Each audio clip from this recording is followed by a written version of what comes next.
Oh, it's got a little live sign. This meeting's being lived. I say got it. Yeah.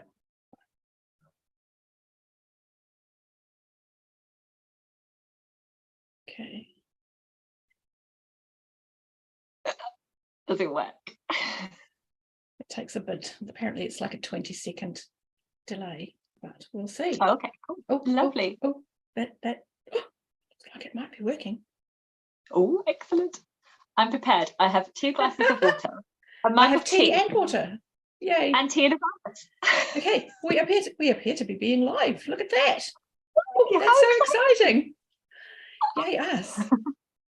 Okay, so I don't need that screen open, and I do want to have this one. Okay, hello everybody, or however many of you are here.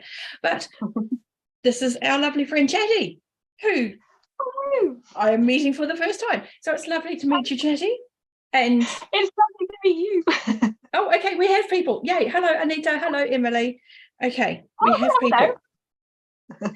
I don't know that I can do anything with chat on my screen because this is a first, but I will learn. I will get better. But I have got the chat open, so I will be able to see comments in a different screen. Okay. So is this Derri in the driving seat of a live? Yeah, it is. Oh my goodness. With another person. I did a little baby live. I did a baby live reading sprint a few days ago just to sort of go, okay, I can do this. Yeah. Before I had like a whole other person to worry about.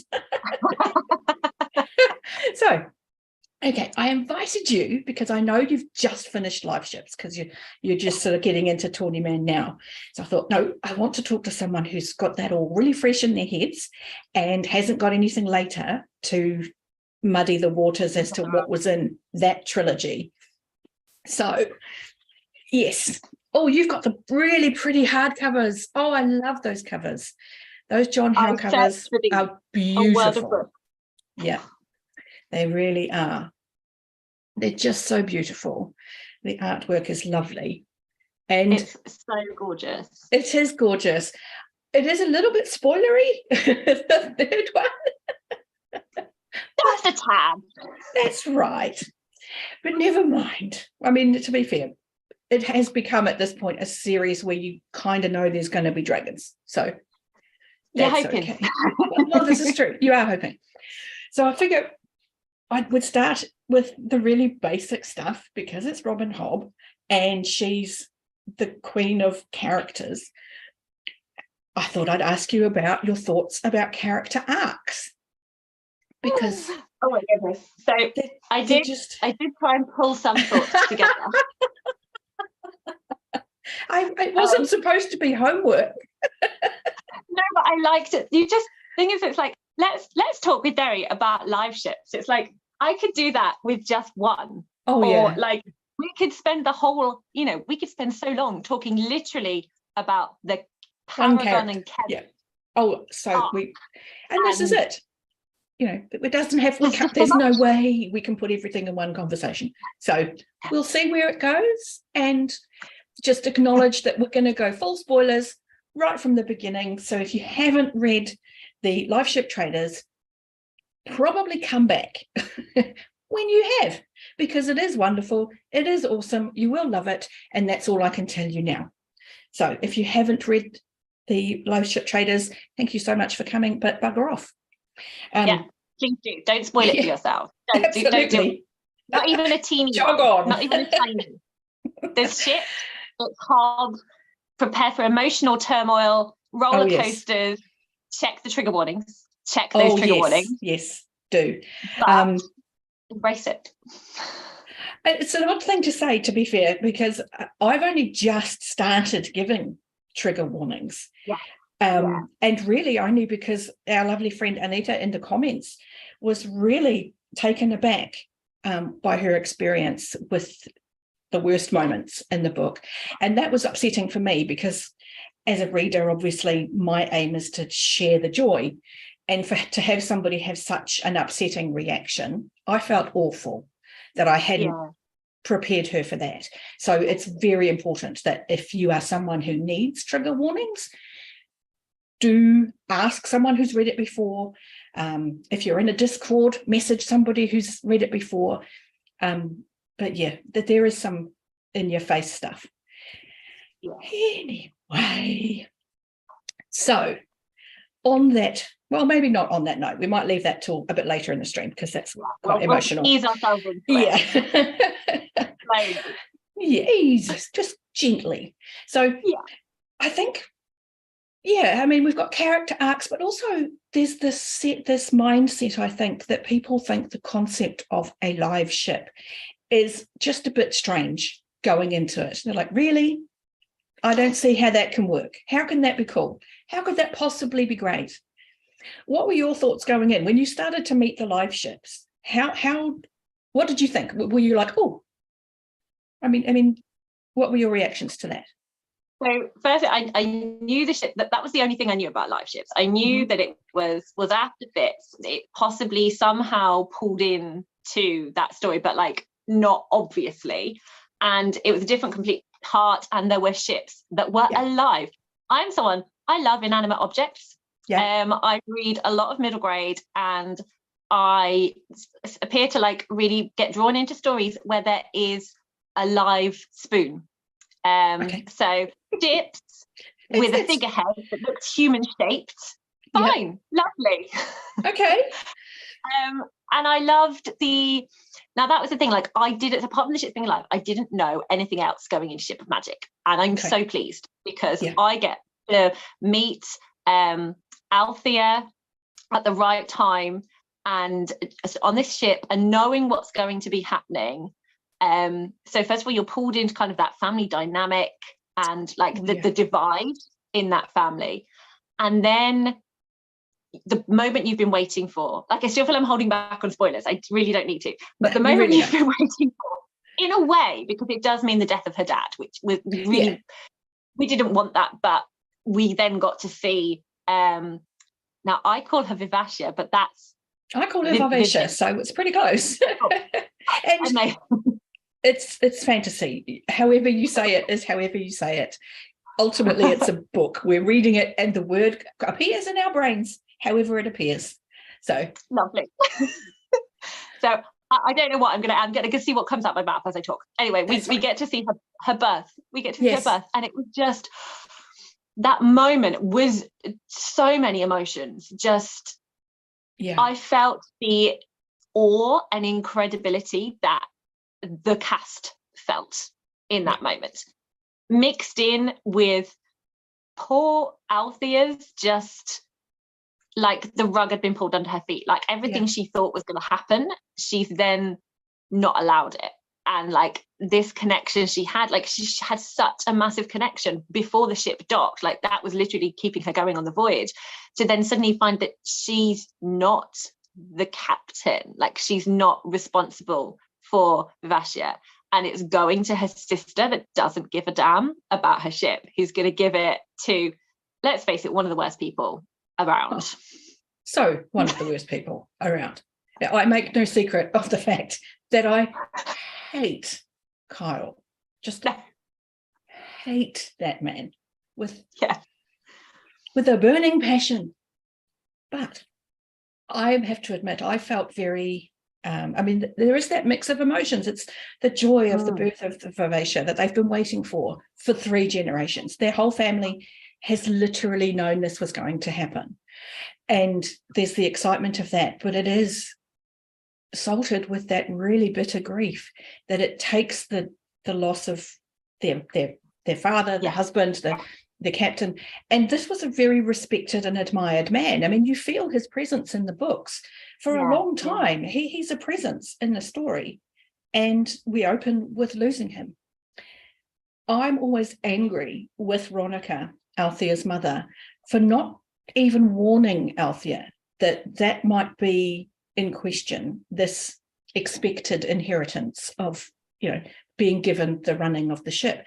And it takes Althea by such surprise, not least because it happens, but it happens at the moment where she's about to,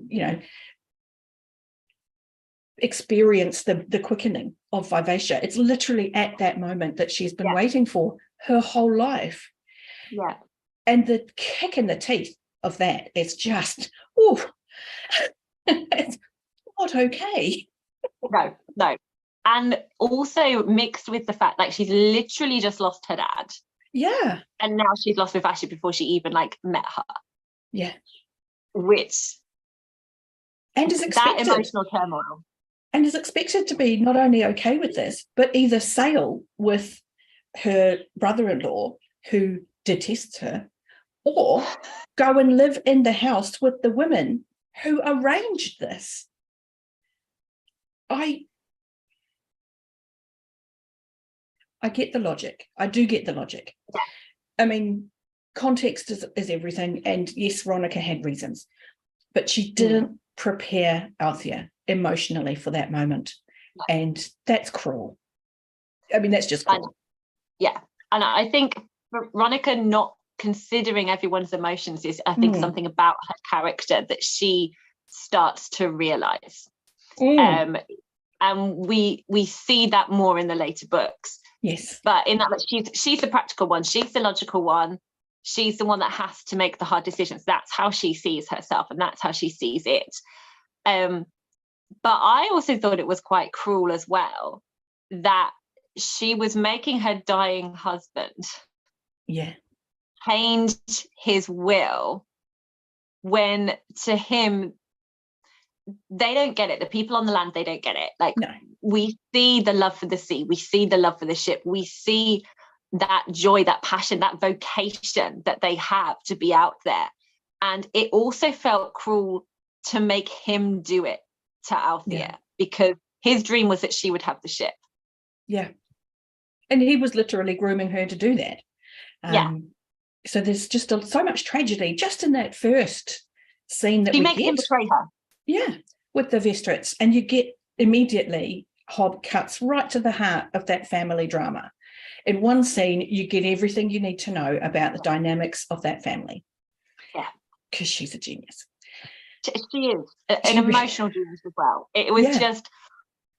It was just like, of course Hobb has done this to us. And it was... I hated it emotionally. But storytelling-wise, I loved it. Oh, absolutely. Because you immediately get everything that's going to drive those characters, into the next section of the story, which I think is where you get that character-driven. This is very character-driven because their motivations, their decisions, they're what cause the events of the story. But we also open with, this is a question for you, how confusing were the serpent chapters? When we open with the serpents. Absolutely. Like I have a list of characters I've done a 180 on. Okay. And a list of characters I've done a 45, 90 degree on. And the serpents were a 180 because you start off, you think I thought they were kind of the danger lurking. And I thought they were looking for like humans to eat. That's kind of where I was presuming they were from. I mean, they can eat them, but and do. But like, I thought that was their driving force and their goal. I didn't quite understand, and then I presumed we would have some sort of human serpent, like standoff, good guys, bad guys type of situation at some point, but not as blunt or as basic as that because it's Hobb.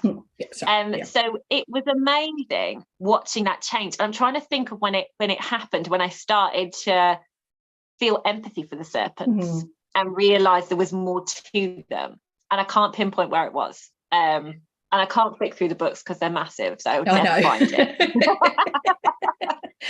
I think, who was it? There was somebody in one of the Hobb threads in Discord who said it really well, and it was the moment they started using each other's names, and suddenly they were characters rather than serpents. Yeah. And I liked that. I was like, yep, that's a really good, point to take it from. I did like you started to get a sense of their general intelligence, because obviously within a species you don't really know if that's going to translate across, but you start to see their general over I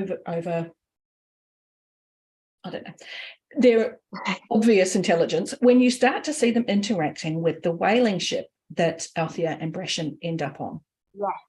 where you actually see spite, and you see a want for revenge, and you see anger, and it's recognized by the people on board the ship.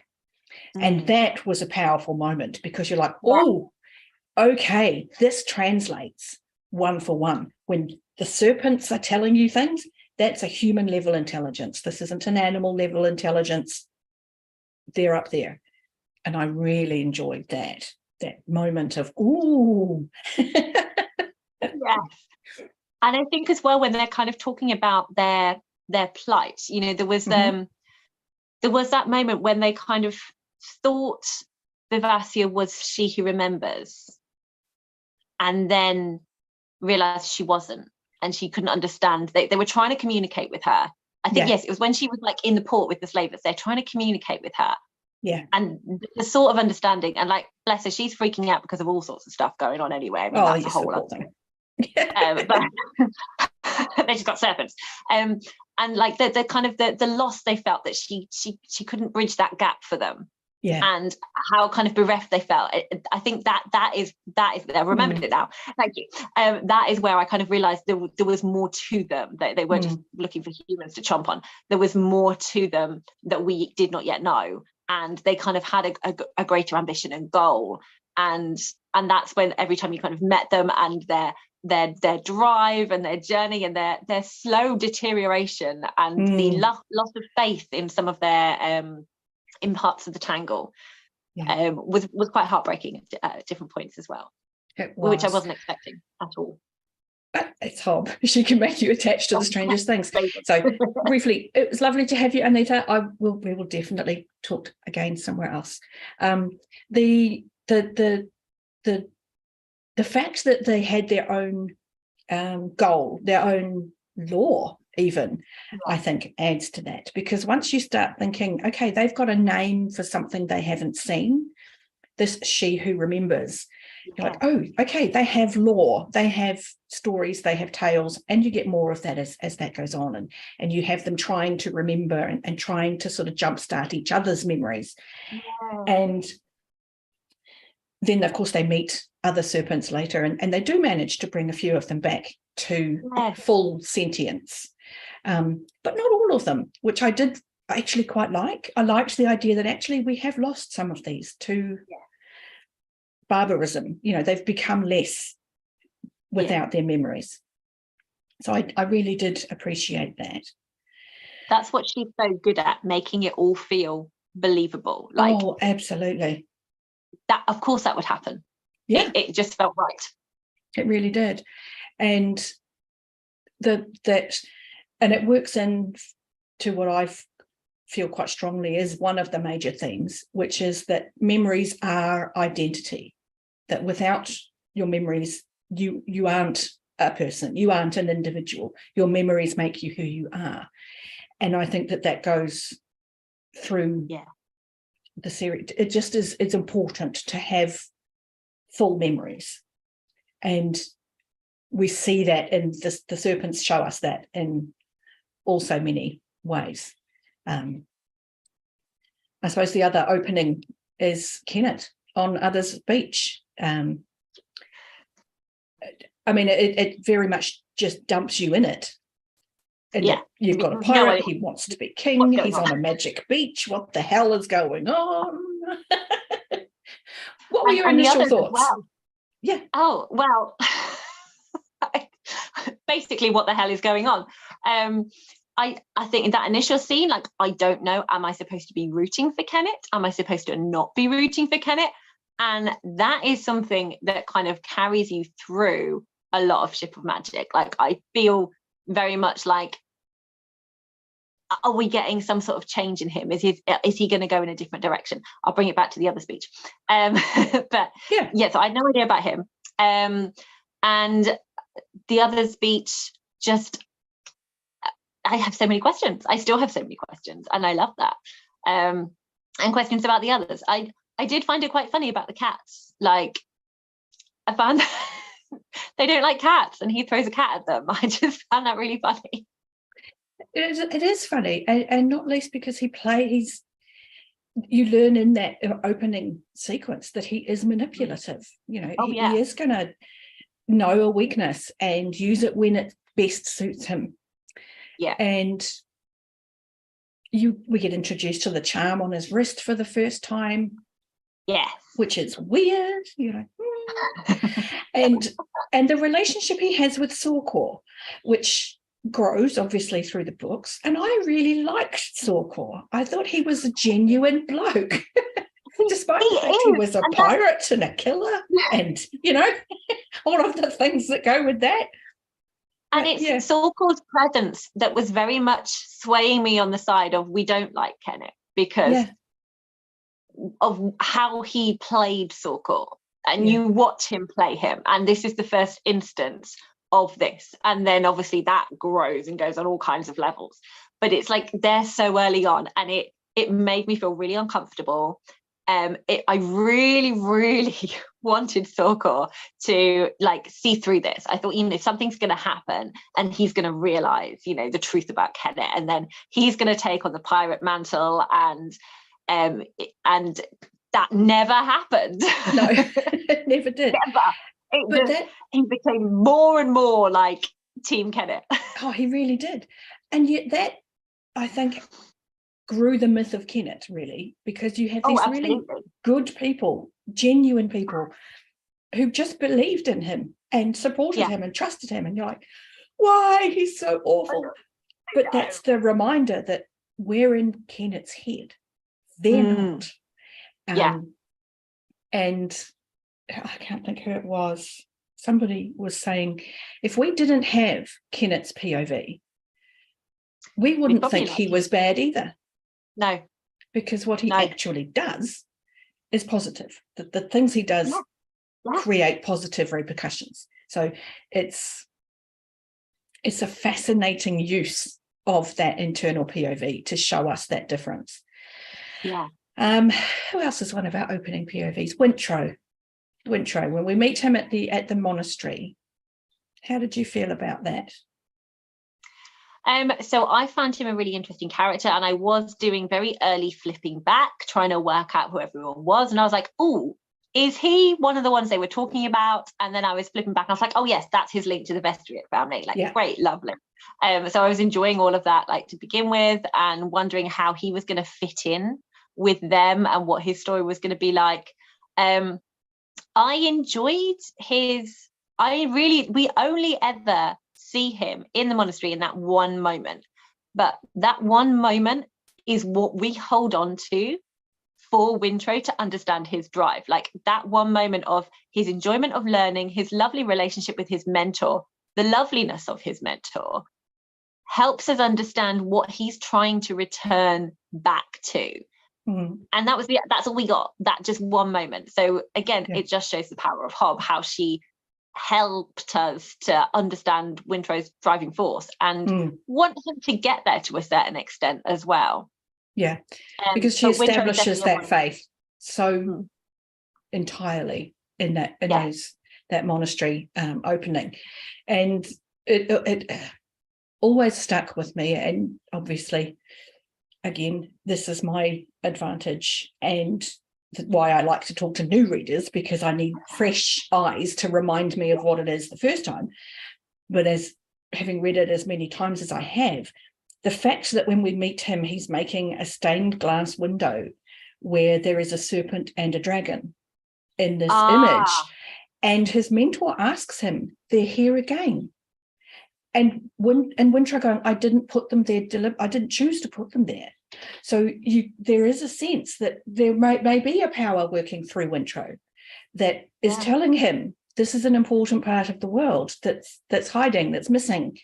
And when you consider that, when you put that in context with the rest of Wintro's arc, you're like, yeah, I can see why Wintro's faith is important, because it kind of works. And you're like, yeah, I can see this as Wintro being an instrument of Sa, because he kind of is. It was an interesting thing for me to consider that perhaps Sa was actually a factor I'm still not sure where I sit on that, but it worked in the context of Wintrow's story. I was like, okay, that works for me. And for Wintrow as well, obviously. And it drives so many, of Wintrow's behaviours where he gets, and again, it's awful sometimes the insights that you get from Kennett, but he did quite cleverly say, look, if everyone's an instrument of Sa, then so am I. And of course, that sort of makes Wintrow question an awful lot of things. But it does make Wintrow start to go, okay, if everybody's an instrument of Sa, then it doesn't matter what the individual's drive was. What they've done was because Sa wants them to. So that helped me understand why Wintrow became such a loyal supporter of Kennett, because I wasn't too keen with that. No. It's like, Wintrow, what are you doing? I know. And I think as well, like, I'm only going to mention it briefly because we'll come on to that again later, I'm sure. But our lovely, I mean, we're full spoilers, so I'm going to call her the name that I call her, Amber the Fool. The White Prophet. She's supposed to be finding this boy with 9 fingers. Is that how she phrases it? Yeah, the 9-fingered slave boy. That's it. Yeah. So there's definitely some sort of fate, destiny thing going on that's moving things around because of everyone getting into the right places. So I hadn't picked up on the serpent and the dragon window thing, but obviously that ties in really well with Amber's feelings that did she find the right person to be helping? Do you think that she did? Do you think that she did something right or wrong, or? No, I think that she did. I'd be interested to see what could have happened had she found Wintrow, or had she decided actually that Malta was the one she was supposed to be, because there were moments when she wasn't sure. There were definitely 3 people that she was not sure where she was supposed to be making sure that things went on the path they were supposed to go on. But she was so integral in Paragon being relaunched that I can't quite understand what would have happened if Paragon hadn't been there. Paragon needed to be in that sea because so many things came from that climax in the Ship of Destiny in terms of working out kind of the end point for the world. Like it hurt a lot for our individual characters and our individual players, but looking at the bigger picture, all of the politics that needed to kind of happen, all of the links, freeing the serpents being free to be able to go and follow a ship to go to their hatching ground, and supporting the Rain Worlds and Bingtown by having the links with Jamila, all of those things wouldn't have happened that way if Paragon hadn't been in the water at that moment. Like, I don't know what it would have fallen out. I don't know how it would have looked, but the Paragon being in the water then, I think, was so important to get him there. So if she was with Wintrow, I don't know how that would have looked, and I don't know how it would have looked if she'd have been with Malta. So no, and obviously that's the point of the story is that we're only going to get this version.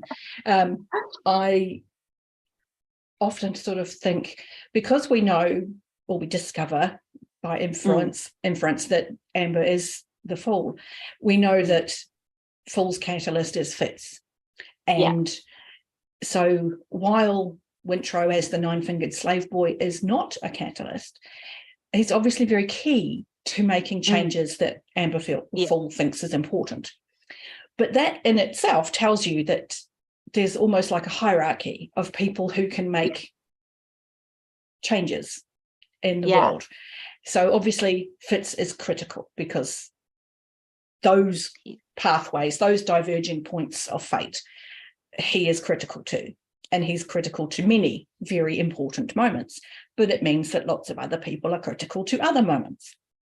So if the first person that Fool wants to engage with is Wintrow, and she can't find Wintrow, they can't find Wintrow, then the next person. And then we've got, okay, how many options are available to me with the people I can work with? So I've got Althea, I've got Malta. I wonder sometimes if she kind of looks sometimes at Veronica and kind of goes, But at this point, she's managed to form that connection with Althea. Yeah. And there's also, because of the way that Fall has talked about the branching potential of the future, there clearly was a path to having serpents and dragons back in the world if she had stayed with Wintro. But by also bringing Paragon into it, how many more pathways subsequently get opened that she wasn't able to see before she chose Althea? And that was what I really liked about it, the fact that there were possibilities to a brighter future that Full can't see until he makes a decision. They make a decision about who to go with. And that always intrigued me, that, we could have had a lot of different ways for this to play out. So while we get serpents and dragons, because if we go with Wintro being a vessel of Sa, then we would have had serpents and dragons regardless. And we did. We got serpents and dragons through Wintro regardless. He made the right decisions. He didn't need help from the prophet. But what we got with Paragon, as you say, we get all the political repercussions, we get all of the understanding of the life cycles, and we get the understanding of what was done to the dragons. And we got the wrap up of Kenneth's and Igrot's and Paragon's story, which leads us to the treasure hall, which leads us to the Rooster Crown, which ties us back to those scenes in Assassin's Quest. So good point. All of those things together were like a bonus almost for Fall. So is that the hand of Sa? Who knows? I haven't worked out yet if I'm going to go with that, because we only encounter Sa in the Liveships. So that intrigues me a lot. Because we hear of that one sort of aspect of religion. I think there are other thoughts, like there's definitely different like ceremonies, like there are different ways of, there's obviously like the ways and law that the Rain Wilds have for like marriage, which is very different to like say that a Jamilian one and duchies, 6 duchies, and then possibly even like I don't know, because I haven't come across it yet, but maybe even there's like a different one for Old Bloods. I don't know if they have like an extra thing with that, I'm not sure, but we don't necessarily hear much more about a religious side to it, like with like a greater deity. We don't necessarily get a lot of that that I've picked up on anyway. So I think Sa is the only one that's kind of been very obvious. Yeah, I'd agree with that. So yes, who else have we got from that beginning lot of characters? I did write them down. Brashen, because I knew I'd get sidetracked. Brashen. Yes. What did we think about Brashen? Oh, I have a very big soft spot for Brashen. I think it's a mixture of appreciating that person who's trying to do the best thing, but doesn't go the right way about it necessarily, and has a kind of, he's got quite a low down opinion of himself considering what his birth is. Like he can match Althea for birth, but because he's this like outcast from his family, he has this like very kind of low self-esteem at that point. And it's not until like, I love the kind of the arc that both Althea and Brashen kind of go on, and how they are supporting each other in a really messy way to start off with through their arcs, but it kind of works. Like I think in any other story, like I'd be annoyed with them, but under Hobbs' right guidance, I love them so much. I love their messiness.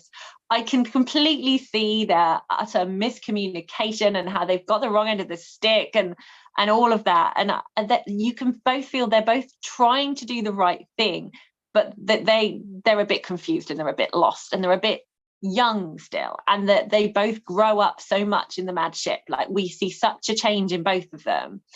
And I feel very proud of both of them in like a weird kind of maternal way. Yes. Like, well done. Exactly. I feel the same. Yes, I have my moments of mum pride in both of them as well. Oh, you did it. I knew you could. Yeah. Well done. Just good, healthy concepts. Like, yes, talk about it. Yes. Yeah. Reflect on your own behaviour. Take responsibility, but don't over egg the guilt. You know, it's great.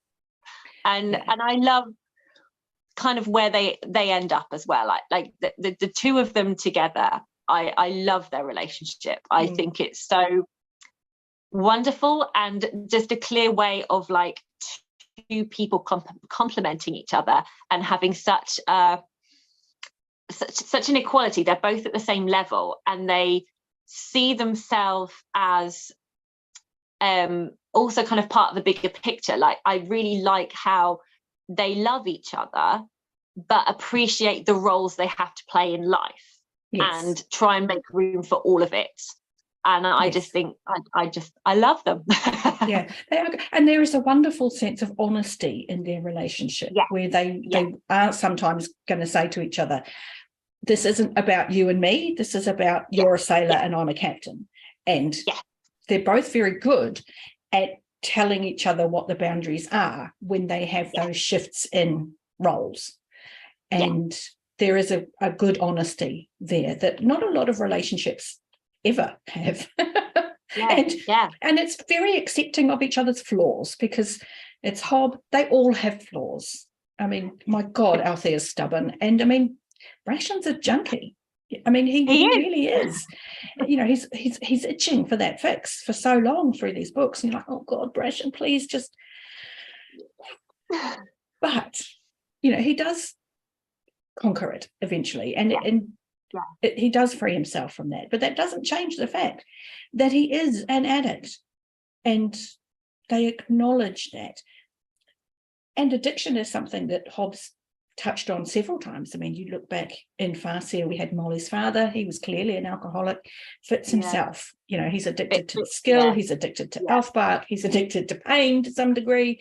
He's, but there's a lot of addictive behaviours that Robin Hobb shows us, and how, of course, they're not healthy, but this is something people do to get through. And until they have a different crutch they can use, they can't see a different way. No. And I appreciate that. I grew up in a home with an alcoholic. I grew up with all sorts of rather nasty addiction behaviours. So it was refreshing to see that as a separate thing to the person. Yeah. To go, Brashen's a junkie, but he doesn't change the fact that he's still lovely. Yeah. He's just an idiot. But you get that. So when, how do I want to phrase this? When we start to get insight into the serpents and the dragons, potential dragons, somehow being connected, was that a difficult connection to make? Because I know one of the reasons I don't like people to read Liveships before Farseer is because it undermines this search for dragons in Farseer, because you already know there aren't any dragons. So what are these dragons they're looking for? What a stupid thing to be doing. So how did your knowledge of there being stone dragons bring to your understanding of the serpents and the dragons we learn about in Liveships? It was really interesting. I can't remember what point it was, but I remember there being a lot of really good chats in the Discord, on Gregory Lepetch's Discord, with the Hobbalong that's going on, about kind of does stone and wood have different properties? I mean, are they like almost like different species of something? And and again, I can't remember what point. It's almost like they've kind of blurred into one a little bit. But like when you realize that the wizard wood comes from like the shells of the dragons, but it's like the dragons were inside them and not released, so there's a dragon in the wood. Again, mind blown. Just where do we go from here with that? Like what do I think now? Because I love the Liveships. I love them, and I feel bad that there's trapped dragons in there. And also like trying to work out, well, how do we feel about the Rain Wild characters that are basically butchering baby dragons? Yeah. So there was a lot of kind of conflict within it, because morally the dragons and the serpents are in the right, but then you're like, but I met the Liveships first, and I've got a stronger relationship with them. So it felt, I didn't know what was going to happen from this, but I think there are many points on the way. I mean, you start the book, you start Ship of Magic, and as soon as you have that peg being given to Kefria rather than Althea, all you want is for Althea to capture the Vivassia. And then you get to like the point in Madship where you just feel that's just not going to work. Like if it does work, it would feel unhob, because it wouldn't make sense. It wouldn't be possible anymore. There's too much trauma, there's too much extra baggage that's gone on. They couldn't have that relationship that they had before. So I think at that point you're like, you don't know what is Vivassia even going to survive the end of the book if we need to find her in a dragon. And then obviously you then get that fully explored with the emergence of Bolt. And I think, and maybe we can talk about it now, but one of my favorite scenes from the Ship of Destiny is that moment that Althea and Vivassia say goodbye to each other. Yeah. And you're already broken because of the atrocity that has happened to Althea. And I just love that relationship between her and Vivassia. And it's like Vivassia and Althea were like childhood best friends. Yes. And then when they grew up, they didn't see each other. And then it's like they've come back to each other as like grown women, and their lives aren't the same as when they were children. They can't be the same. Too much has changed. They've gone through too much with other people to be able to kind of see each other in that same way. But that love for each other is still there. And it's so selfless, because both of them are trying to save the other one. Yeah. And it's at that juxtaposition when you've got that Paragon and Kennet relationship and how different that was. I mean, boy Kennet, I have empathy for. He had a lot of horrors done to him, and I cannot even imagine what that would be like. However, he made choices that grew up into Man Kennet, and Man Kennet is currently winning my worst character ever. Like, there's a lot of strong competition, but by the end of this, I hate him more than Kyle. Wow. Okay. I hate him more than, if you've read Faithful and the Fallen, I hate him more than Lycos. Well, no, maybe he's on a par with Lycos. I'd have to, no, I think he's on a par with Lycos, actually. But yeah, I hate him, basically. I'm very biased. But like and it kind of comes down to like this. He had a choice. Like, no matter what trauma was done, he had a choice. Yeah. And he chose for Paragon to sacrifice himself and disappear and not exist anymore so that he could go on and live. Yeah. Which is so different to Althea and Vivassia, who are both fighting to try and save the other one.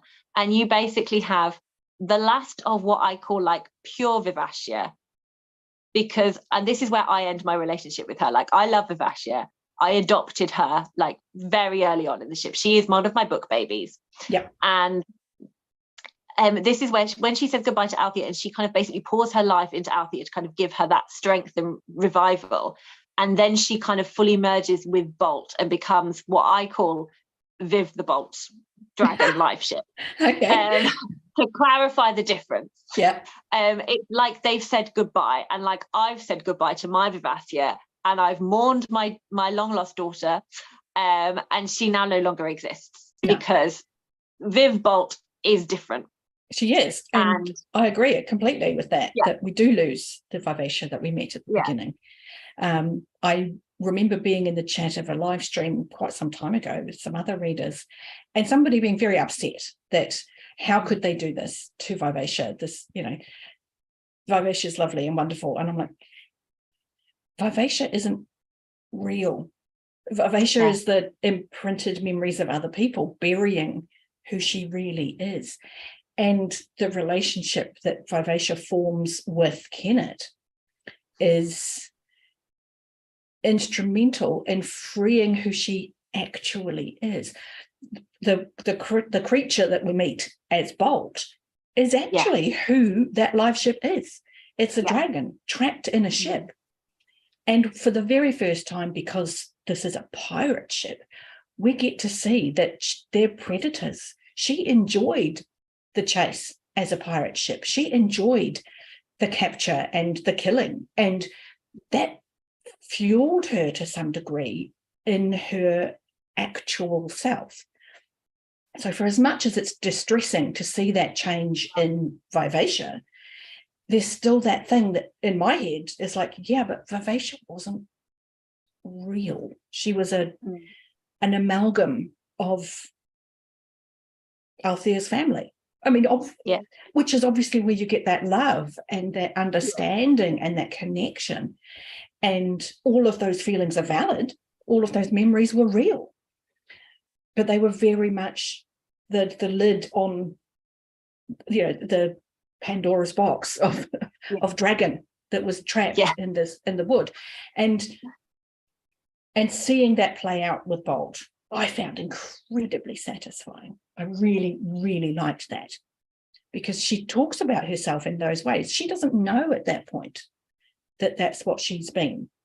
But you hear her talking about her hands as talons as she's chasing the ships. And so on some level, there's an awareness that her body isn't right. Yeah. And I found that really fascinating. And when we compare it to the death of the Ringsgold, where the serpent tangle sink him because he smells like a dragon. Yeah. And you get the moment when Ringsgold remembers who he was, and he's like, I was Dracui. I was a drake. I was a dragon. And him telling them, no, these are my memories. This is me. Eat them. Share them. Yeah. Take it. Take my memories. And that awareness of being dragon but not surviving, and not being aware of being a dragon and thriving. You're like, oh, that's Hob being really clever. There was another moment I remember, like just talking about them eating and the memories. Yeah. That moment in Ship of Magic that I know most people found really gross after Winthrow has his finger cut off. Oh, yes. And Vivacia eats it. I knew she was going to eat it. As soon as I was like, she's going to eat it. And it's like, it made sense to me that she was going to eat it, because I think there was something else. Yeah, one of the crew offered her something before he left, like right at the beginning. Yeah, the token that suggested, because they talk about how the crew of all ships have something on them that betokens the ship they come from. And the sailor who left gave her his token. Yes. That was her. And she swallowed that. Yeah. And it's that subconscious under dragon thing of taking in the memory of it, of going, yes, I will absorb what that means to me. Yeah. I'll take it into myself. So, yes, it did not surprise me that she took in Winthrow's finger. No. But talking about Winthrow's finger, I mean, that entire arc for Winthrop, where he has to say to his father, I'm not a coward. I'm just not going to do something stupid to prove a point. Yeah. And Kyle just not getting it at all. Just, and then for Torg to allow him to not only be kept as a slave, but wait until he's been sold as a slave before telling Kenneth that that's where his son was. Unreal. How did you feel about Wintrop's experiences when he was alone and that time frame for him? Yeah, the ship of magic Winthrop, it was you kind of felt, well, it can't get worse for him, and then it does. No. Well, it can't get worse for him, and then it does. Yeah. It's like, seriously, how much pain and torture and loneliness is he going to go? But you learn not to ask that question in a Robin Hobb book. You do now. Yes, I am familiar.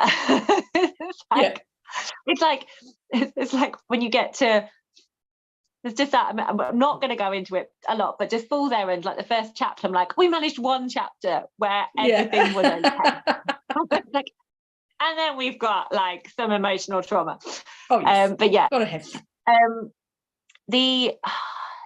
again, Hobb just writes it so well, because you get where Wintrop's coming from and what he's struggling with and how much pain he's in, but you also get what Vivacia's going through and how much pain she's in, and like the two difficulties, like both of them kind of rubbing against each other, like they're the only people that care about each other properly.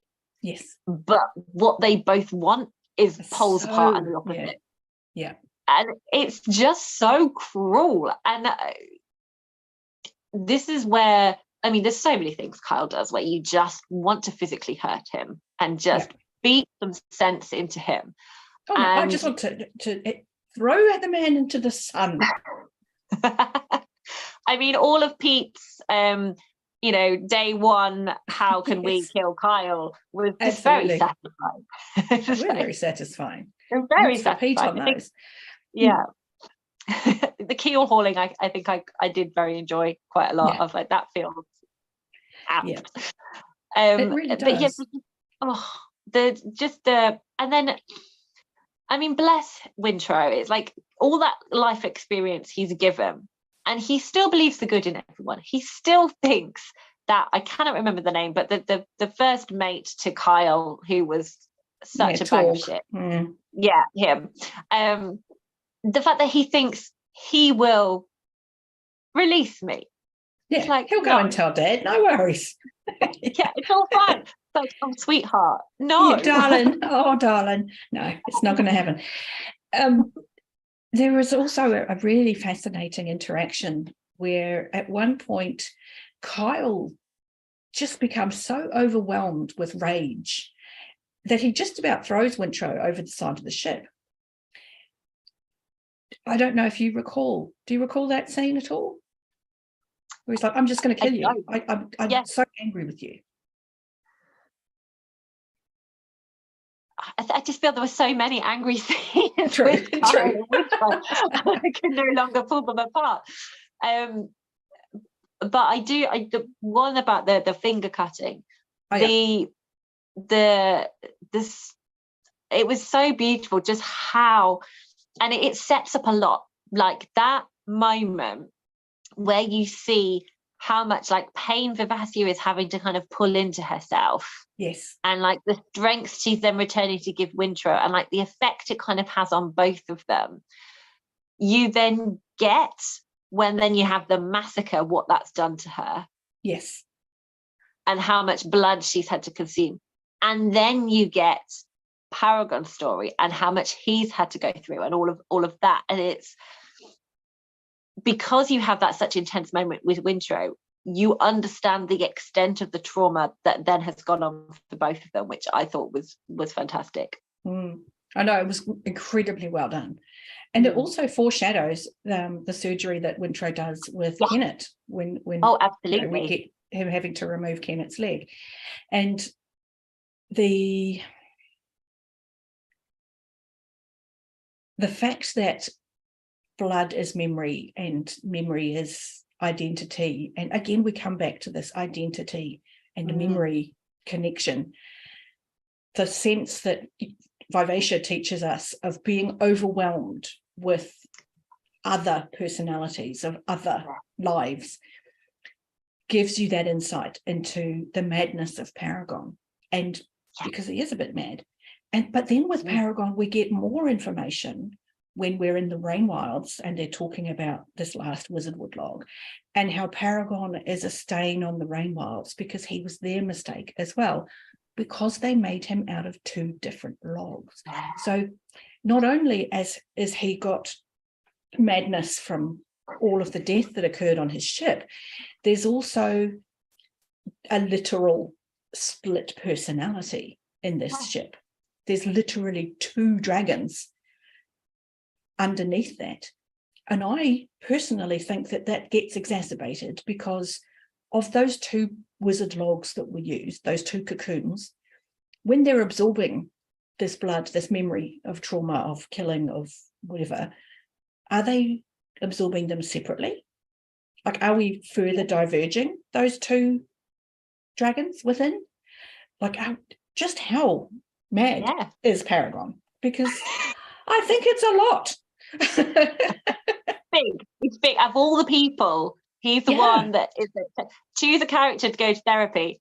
We're choosing Paragon. Oh, poor Paragon. Absolutely. I mean, I love Paragon. He, of all of the characters in Liveships, he's my favorite. I love Paragon because we get so much of the child within Paragon. And only at the very end do you realize how much of that child is Kenneth before this split of his person, because he's died at least twice that Paragon recalls. So much of the child Kenneth is in Paragon, but they're the parts of Kenneth he can't bear to remember. So left with Paragon and only took the bits that made him strong. And that gives such pathos and tragedy that on top of the already obvious tragedy of Paragon. And I'm literally, I've got a little bit left of Madship, so I'm rereading at the moment. The Paragon is just being relaunched, and his incredibly deep hurt that his family have sold him. And that was horrible. The child in him, that utter abandonment. And I mean, I was bawling my eyes out.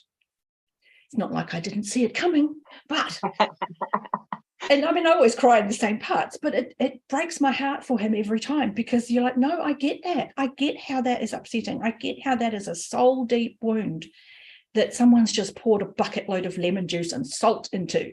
That's horrible. So you have all of this trauma and all of this split personality, and now you've been sold. You've been told, I don't value you as in my family enough to keep you. I adore Paragon. He's a darling. And so to end up with this misfit crew of disinherited children and outcasts from families and black sheep and escaped slaves, all of these people trying for a second chance at life on Paragon, who deserves that chance at life, was only beautiful because of all of the trauma that everybody's gone through. So, I mean,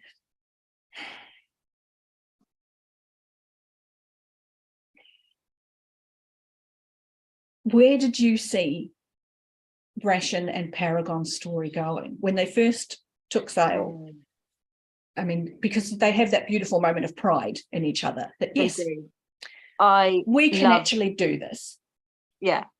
And that was there's so much of Madship that I enjoyed. Like, I loved all of the Bingtown politics. I loved, Malta's growth.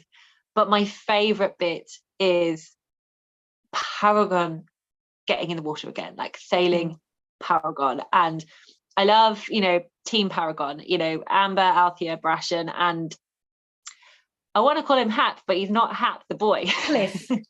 Cliff, there we go. Clef is lovely. He's such a darling. And the just delight of that. It like I wanted it throughout Ship of Magic. Like I wanted him back in the water. I wanted him to sail again. And like that, it's such a payoff, like that dream, and that hope and that desire. You know, and I think I was almost like, didn't want to think too much. I was like, let's just focus on the present. We're in the water. We're on Hurricane. I mean, there's still another book left as well. Like I don't feel I can't. I was like, it's we're in a nice place. It's not going to last. And I don't want to know how it's going to go down, because I just want to enjoy it. At the moment, we're happy. Yeah, fair enough. I get that. I do get that. It's like I'm just going to just pretend I can't see. No, there isn't a storm coming. Fair enough. And actually, in Ship of Destiny, I kind of started at the beginning of August, and then I paused, and then I read it at the end of August, because I didn't have the time to devote all of myself to it. Like I think I was able to leave them.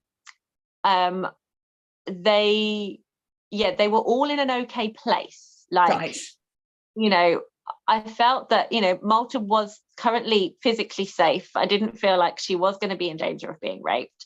I felt, you know, Brashen and Althea seemed to kind of have a plan. I mean, I don't think it's going to work, but they've got a plan so far, and it seemed like it might be okay.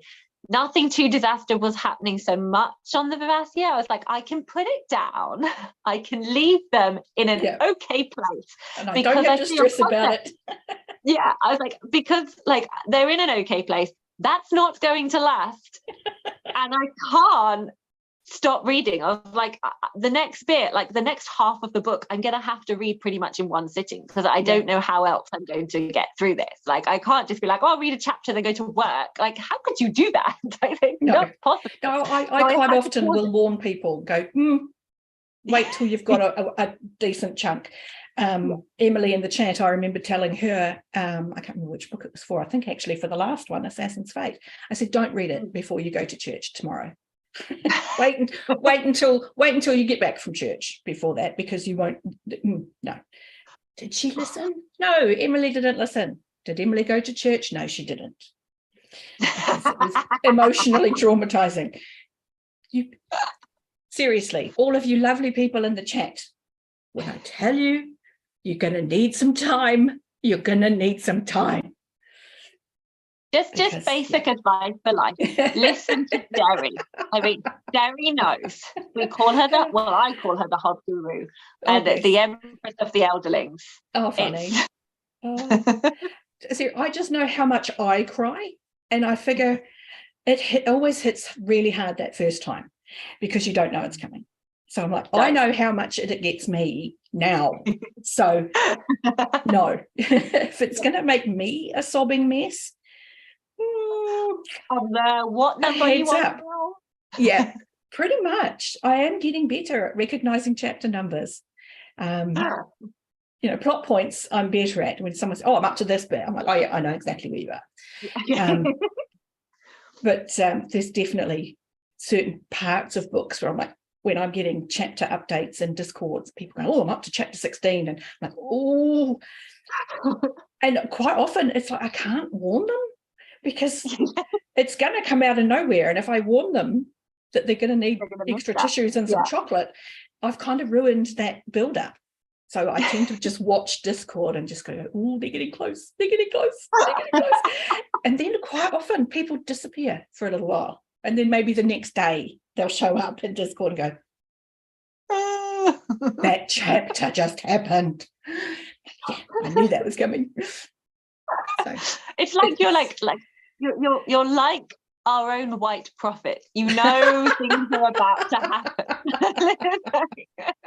You can sense. I think it's more. I'm a torturer. I think I know the pain is coming. I know the pain is coming, and I'm leading you into it. I'm like, no, it's brilliant. It's fine. Come on. It's fine. You'll love it. It's wonderful. But we do. And I'm turning you all into masochists just like me. It's so good. The pain is so good. it's why we know it's so good. Like, I hate Kyle and Kenneth, but so fantastically written. I want to feel that way about my villains. Like, I want them all to be like that. I don't want to feel bland about a villain. Like, I want to be seething about them. It's wonderful. And this is the series with the best hateable villains on that first. I mean, once you've gone through, there are others later who become more evil over time because you see more of their impact. But for in the moment bad guys, Liveships is where it's at. It's exactly what you want in a bad guy. You want to feel that. And I haven't liked that for Kyle. Even after all, I still hate Kyle. And I'm really glad. Like, most people say, the only thing I know about Liveships is that I need to hate a guy called Kyle, which is great. But at the same time, I'm really pleased I didn't have that. And like, I got to, like, just out of nowhere, just suddenly this burning, just want to punch him. Just really. And I love watching other people's videos on it and just watching people tell me that they hate Kyle. I love it. Yes, still makes me feel good to hear you say that. It does. And it's something rather wonderful about sharing that hate, which sounds dreadful, but that's part of the joy of reading. It's like, yay, we love to be excited and happy for our protagonists, for our main characters, that they've won and they've survived these odds and they've fought against all of these things that were set against them. But we don't get to have that if what they're up against isn't equally awful. Oh, absolutely. And Liveships gives us the awful, and really does. Awful on a level that's, and maybe that's our cue to go into the awful. So if you don't want to hear about the awful, maybe come back in a bit, because it is awful what happens. It is. And this is one of the very few chapters I know, and it's chapter 26. And while it both is unsurprising, it also comes out of nowhere. And it can very much, as I say, there are readers who, if I've forgotten to warn or weren't aware of trigger warnings, it can really devastate a reader. So I know that you'd had the trigger warning. I'd made sure you had the trigger warning. So, I mean, not knowing exactly what was going to go on, were you okay reading that? I mean, that's not really a fair question, but take us through. So I come from a very cotton wool, rose tinted glasses world. Like, I am very lucky in my life that I have not had any type of trauma. I've had depression and I suffered from anxiety, but it wasn't due to, I have not been physically abused or anything like that. And that's not even wonderful to hear. Yes. Yay. And reading this, Althea, I think we get such an emotional reaction because it's Althea. Like, I felt awful and sickened and appalled by the companion of the satrap, whose name I absolutely cannot remember. Cyrilla. Is it Cyrilla? Yeah. Oh, I do know. Well done. So I had that experience in Madship, and it was horrendous. But because we've lived with Althea, we've breathed with her, it's like how you do with Fitz. You live and breathe her pain, her hopes and dreams, and you are so invested in her and what happens to her, and you've seen her come through all sorts of things. And it's like, we know she's walked into this, she's a little fly that's walked into the spider web, and we can see Kenneth there, and we know what he's capable of. We know what makes, and I think Anita really explained so well what makes him so terrifying is that he acts like he's a good person, and people think he's a good person. And I think you get two folds of trauma with this. You get the actual deed itself, when we see on page that she is raped. And I have to say that Robin Hobb doesn't do it graphically and gratuitously. There's no, this body appendage goes in this body appendage.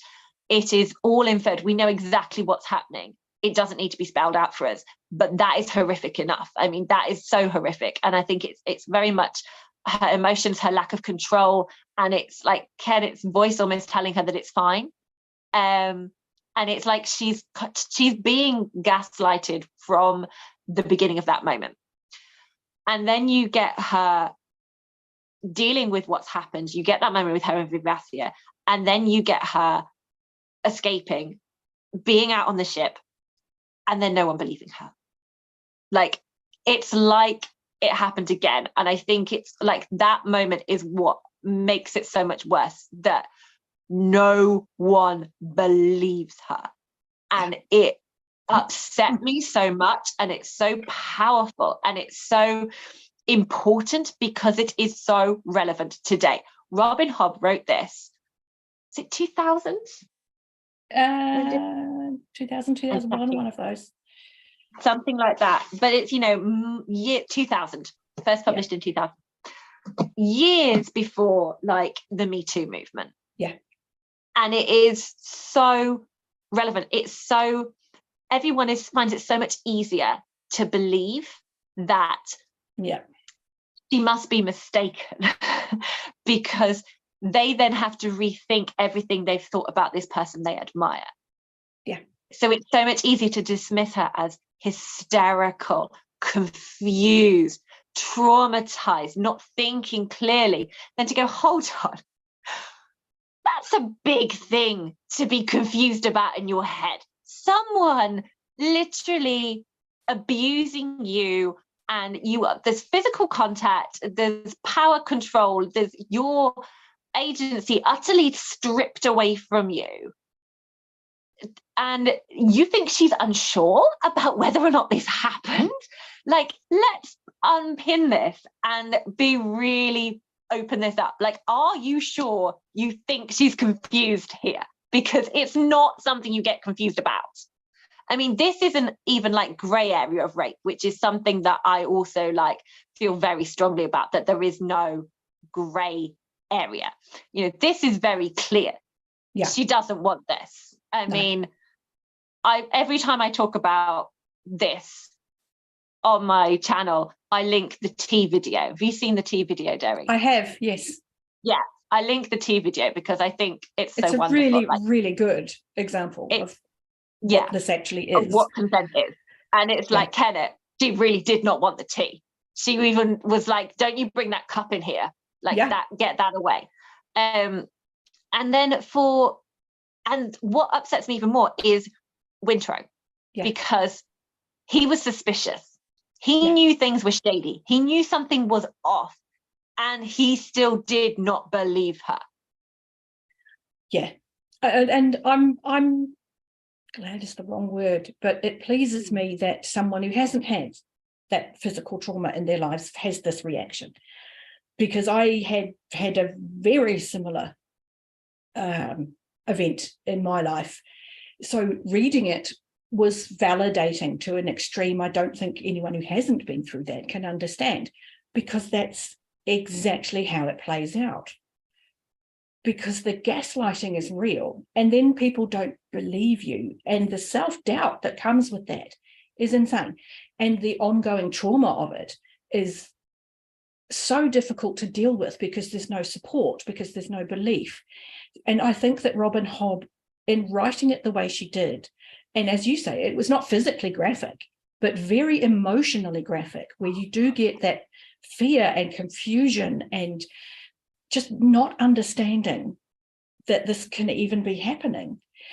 And then this disbelief when she finally kind of puts it together in her head that no, that just happened. And that rage that comes with it, but it's a powerless rage because nobody believes you. And Hobb wrote it beautifully and perfectly, clearly, because as someone who hasn't experienced that, you got it. And you got exactly the feelings that I as somebody who's been through something similar, I want people to react like that. That's how I want people to feel when they get that story, that this happened and they weren't believed. I want outrage. There should be outrage. But there also should have been outrage for Cyrilla and Madship. Yeah. But there wasn't as much outrage about Cyrilla and Madship. And I think Hobb knows that. I think Hobb wrote this slowly ever increasing, becoming more given more page time and more direct page time of sexual abuse, because it's mentioned very early. You get the story of Althea as a very young teenage girl being assaulted by a bloke who's just been fired, and her not understanding that that was actually rape. And you get the stories of young men being abused on ship. You get the stories of Cyrilla, and it's all off page. And they're all getting worse and worse and worse, all of these stories. And Hobbs like, oh, you're still okay with this? Okay, I'll ramp it up a bit. Oh, you're still okay with this? Ramp it up. Oh, it has to be in your face and people denying it before you get angry. Yeah. Yeah. And I really appreciate that in an author, that she's kind of gone, let's see how far we can take this before you actually get up in arms about it. Because all of those things were true. All of that feeling of fear and confusion were happening to all of those characters that we've heard about previously, but we didn't have the outrage because we didn't know them, and we didn't have the context to be outraged for them. Yeah. But we should be outraged for them. Oh, yeah. And the trauma that we see all of these characters go through, and we see different ways of dealing with the trauma, are all valid and real ways that people deal with trauma. Etta is traumatized. Okay, it was her job. Doesn't mean she was willing. Nope. So she's traumatized. And you see that in the way that she reacts to her situations. And how does she make herself safe? She makes herself safe by connecting herself to the strongest man around and going, okay, I belong to that one. And by doing that, no one else can hurt me. That's a trauma reaction. Yeah. You know, you've got Cyrilla grasping at every bit of power she can because she's so afraid of being vulnerable ever again. A valid reaction to trauma. And all of those reactions to trauma are important, because those are behaviors you see in people around you, and I think give you an insight to become more compassionate, because you don't know why they've perhaps got that trauma response, but to acknowledge that it is a trauma response gives you that grace to go, okay, that's something that, okay, that's a thing that's happening. I'll be gentle. I don't have to be offended at what you've just done or said, because clearly that's a trauma response. So, okay. And Hobb has done that through building that up through the trilogy, that all of these things are responses to things in your past. And this is how people deal with it. And I just think that that's exquisitely amazing writing. And I think shining that spotlight on it was something that I really appreciated it. Mm-hmm. Like I said, like I hadn't got a personal connection, and I just want to say that I think it's amazing that you feel able to talk about that happened of a similar level to you. And I feel sorry that we're at the complete other side of the world, because I do want to hug. This is the thing, but this is part of the memories, identity, and trauma response thing that Hobb is working with. Before I had therapy, hooray for all of the therapists in the world, I just have to say that, because you're all amazing and everybody should have therapy, is without that help in how to integrate that experience into my life and how to work around it and find ways of, I mean, I still deal with PTSD. It's a thing, and depression around it, but I'm much better at being able to go, it was a thing that happened and it isn't a reflection on me. But that took a long, long time to get to. And being able to integrate that properly and understand that it wasn't me takes a long time. And Cyrilla's not getting therapy, and Althea's not getting therapy, and Kennett's not getting therapy. And Kennett's given away a lot of his memories, and Kennett isn't a full person as a result of that. So his actions, to some degree, while not in any way excusable, because no, that's not okay, come from a place of trauma and brokenness and context that doesn't make what he did right, but makes what he did understandable. Oh, yeah. And again, it's cycles. We talk, we've had Fool in the conversation already, where he talks about, time moving in circles. The same things happen. And this is what happens with unresolved trauma. It carries on through families. You get parents of abusive parents to children who become abusive parents to children, and that cycle ongoing, because people in general don't know how to integrate that trauma and separate themselves from it and go, no, that wasn't my fault. That wasn't the right way to deal with something. So by showing us again this cycle of trauma where Kennett was abused and Kennett was broken, that for him is a control mechanism for other people. Abuse, breaking, now you're mine. This is what the Fool/Amber, the prophet, is trying to stop. That cycle of ongoing abuse, because it's a thing. Hobbs amazing. And that is why, I know everyone comes at it differently and everyone's going to be valid, but for me, I didn't find the revelation of Kennett problematic. No, because it wasn't to make us still like him and still have the Kennett myth figure. It was very much it's villain backstory. It's explaining where he came from and how he got to that point. He's not just an incarnation of evil who's twirling a mustache. He's a human being that, because of events, became so twisted, and this is how he does stuff. And it did it to make sense. And I also felt that Paragon's Give Me Your Pain wasn't like, okay, she's fine now. No. It was very much the start of getting her to think about healing. She was just suppressing everything. And I was a little bit worried, and it kind of threw me slightly because it felt like we'd had our kind of Althea finish moment, and then we were moving on to other things. And I was like, okay, she's decided to just suppress it down, and she's just going to move on. I was like, I don't feel like that's right.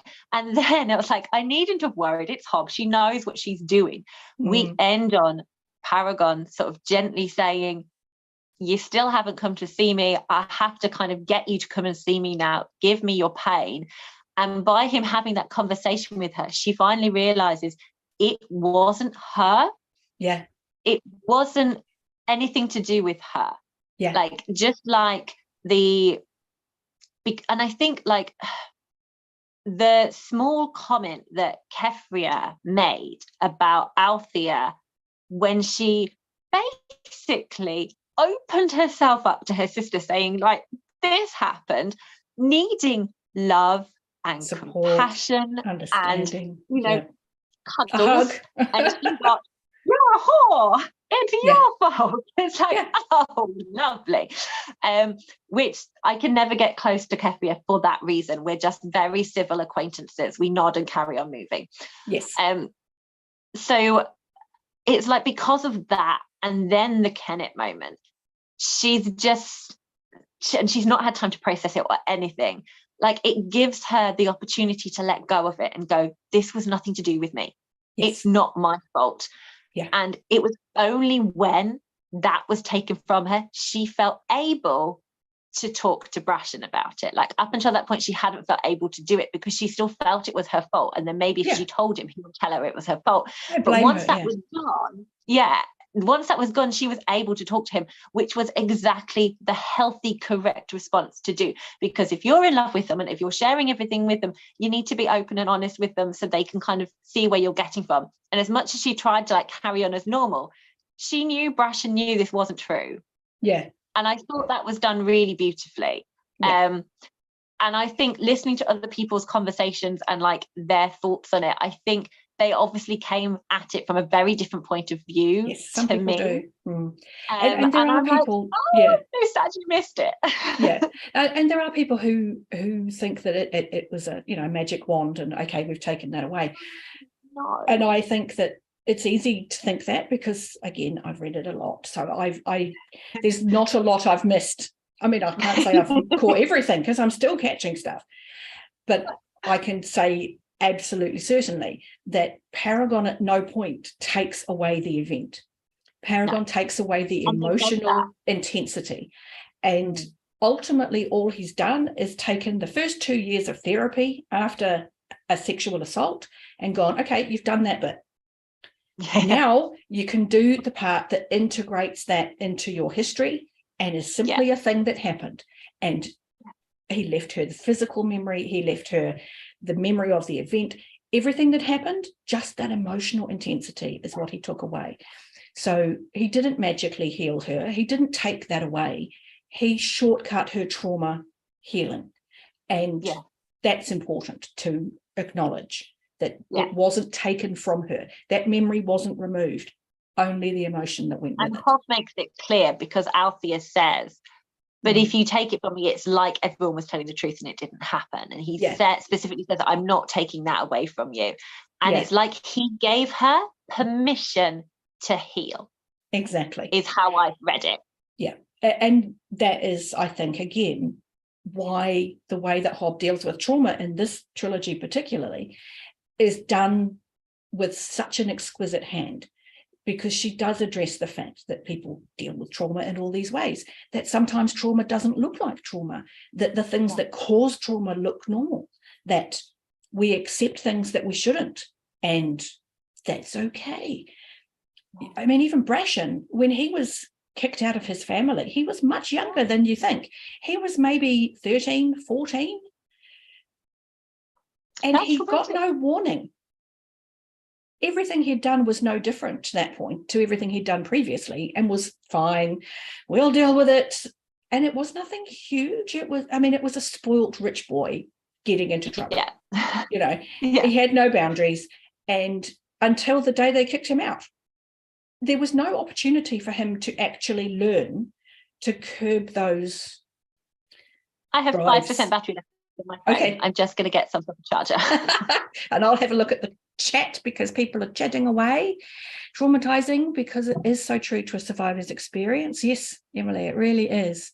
Not in my stomach the whole time. Yet Chattie did do a great job explaining that. She really did. College, I couldn't. I feel for college campus counsellors who I imagine will deal with a fair number of people after a wild weekend. Malta and the Chalcidians, that was very constant anxiety. And I appreciated the fact that she was never actually assaulted, but that fear of being assaulted was so present in her chapters. And that is a normal, everyday situation that women find themselves in, where they're somewhere where perhaps they aren't at risk, but they feel that they are. And that constant being on the lookout is something that women deal with. Althea's earlier rape off page was also horrifying and sad. It was horrifying and sad because she didn't even register that she was being raped. She'd been so indoctrinated to this thought that in showing willingness to enter into the experience, she had said yes to everything that was then going to happen, which is not true. You can say no at any point, ladies, any point. And the first scene with Etta and Kennett was disgusting. It was disgusting because he very much just used her.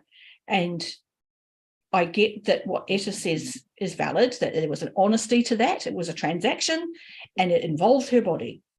So, yeah.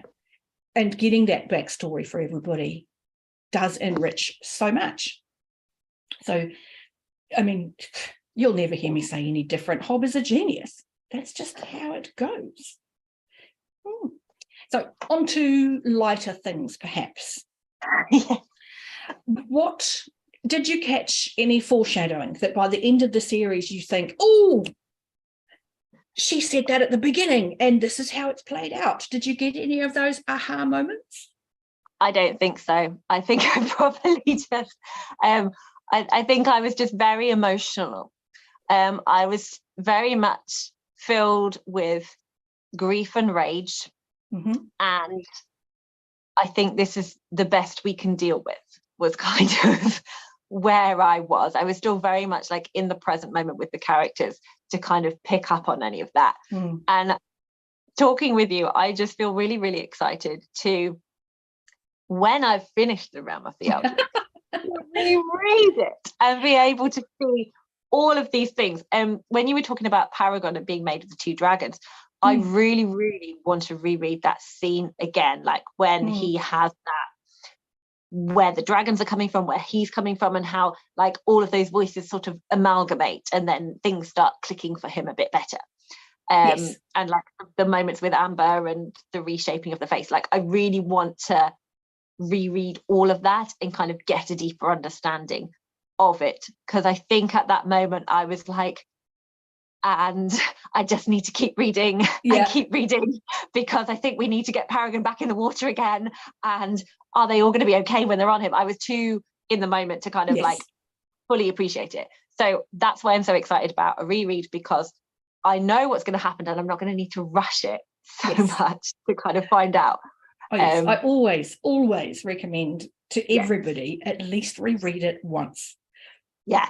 For a start, you know you're getting a really good story, but you're going to get a second story the second time you read it, because instead of what A.P. Canavan on A Critical Dragon calls chasing the story, instead of chasing the story, you can see what's happening. And when you're able to take just that tiny step back, and you get to see a lot of what's happening underneath that main story. So I can highly recommend a reread to everybody. But you were saying about Amber carving Paragon's face. How far into that did you know who it was? As soon as they said someone you love, I was like, she's going to do Fitz. Like, as soon as it was like, and then of course when it's like the axe, I'm like, yes. And I don't know if it's going to happen. I mean, I was a bit obsessed. Like, I think in the live ship chat, I was like, Fitz face. Have we spoken about Fitz face? I was very excited about it. And I don't know. And I'm not going to look at you as I ask this question, so I don't even want an idea. Hey, my poker face is pretty good. It is very good, but just in case, I really, really want Fitz to meet Paragon. I just want understandably. I mean, I felt that when I was reading it. I was like, oh my God, it's Fitz. Oh my God, it's Fitz. Oh my God, it's Fitz. And I still get that, even knowing how everything is going to play out. There is still that moment of goosebumps where you go, oh my God, Paragon is getting Fitz's face. But I still have to merge Paragon with it. Like, it can't look completely like Fitz. No. Because it doesn't feel quite right. And my brain can't do it because it's Paragon. So there has to be some Paragoniness to it. He's just got some more Fitzy features, shall we say. He does have Fitzy features. And it's also rather wonderful when you just look at it as its own little moment, where you've got Amber, who is the fool, who knows Fitz, giving this broken, unloved, abandoned character Fitz's face, because it works. That has so many aspects of who Fitz is as a character. So to be able to use Fitz's face to give Paragon sight, to free him in a lot of ways from his brokenness, there's a beautiful purity to that. And again, as you say, that's that line, give me a face you can love, is everything put together about that. It was right. It balanced. There was it was just right. I get it. And did you have a moment, or were you previously spoiled? Did you slowly work out that Amber was the fool, or did you go in knowing? No, I wasn't spoiled, and I'm really pleased that it happened to me how it happened. So again, I can't remember who in the chat was theorizing. So we'd all finished reading Ship of Magic, and we were talking theories and final thoughts and things. And someone had said, I think Amber is the fool, and this is why. And I was like, oh, I love that. And I was like, yes. And so going into Madship, right, like, so you were ready. It's not even a theory. It absolutely is. And I'm so pleased, because I do not know, left to my own devices, if I would have got that. And a lot of people I would have missed so much. I know. My friend, who actually was the one who first suggested the Realm of the Elderlings, said he read Farseer and Liveship Traders years ago, and then read the rest of them, and he did not get that Amber was the fool. So yeah, that was it's only recently I've started encountering people who didn't click that Amber is the fool, and I'm like, okay.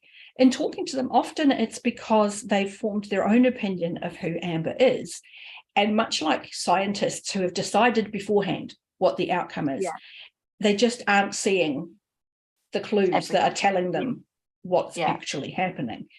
And because they're so busy going, does it fit into my theory? Yes. No, maybe. And quite often the people who don't click are the people who have had a different theory.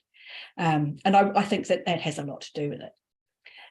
It is always fun for me, obviously, haunting the hob threads, watching that play is such out, a wonderful expression. Because some people pick up on it really early, and some people really, really don't. And you're like, come on, guys, come on. There's a lot of clues here. I want everyone to get it, because when you do, it's so exciting, because we love fool. We do. You know, and we are very fond of Amber. And then when you realise Amber is the fool, then it's like, of course, wonderful, wonderful, wonderful, wonderful. I'm so delighted to be here. And I want to pick up on one thing you said when you were talking about how Paragon is crafted to then look like Fitz, and it's those two broken souls that think people don't love them. And there is a moment later on in the series where Fool uses an expression, I wish you saw yourself as I see you. And I think that harks back to that point. Absolutely. And it's true, I think, for everybody who reads it, for that to really resonate, because none of us see ourselves how other people see us. And a lot of booktube, I'm finding readers tend to be, I'm not broken, it's not the right word, vulnerable, have been vulnerable to mental health issues. And a lot of us need to be reminded that how we see ourselves is not how other people see us. So having that in there is just, again, it's very validating to be reminded that people care about you, even if you don't recognize it. And that's okay. You don't have to recognize it, but that doesn't mean they've stopped caring about you. That's their choice. They're going to do that. You just have to accept it. So that's a nice thing, I think.